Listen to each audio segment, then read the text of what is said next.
Computer networking is sort of a combination between, math and some computer science, and so it was a good mixture, and it was interesting, and the teachers here are great, and it was a good program that I really enjoyed. Today I'm working at the research division of IBM, and I'm working in what's called the Next Generation Computing group, where we're looking at products that are going to come out and technologies that are coming out in the next 2 to 3 years.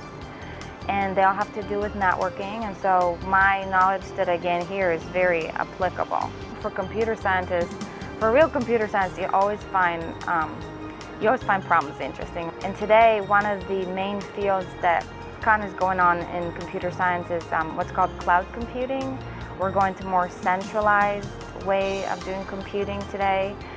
We're scaling up the number of computers in the data centers, building these giant data centers where there's a lot of new problems now that have to be solved there.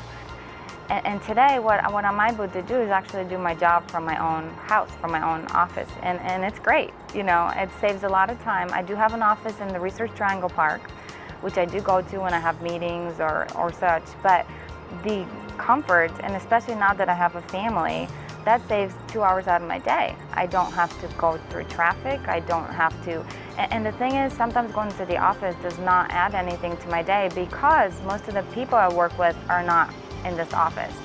I work with people from China, India, and lots of other states in the US.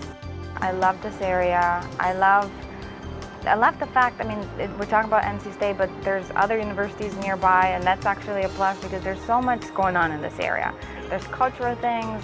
I think there's a good place to actually raise a family even, and also the location. We're close to the beaches, we're close to the mountains, and majority of the time the weather's really nice.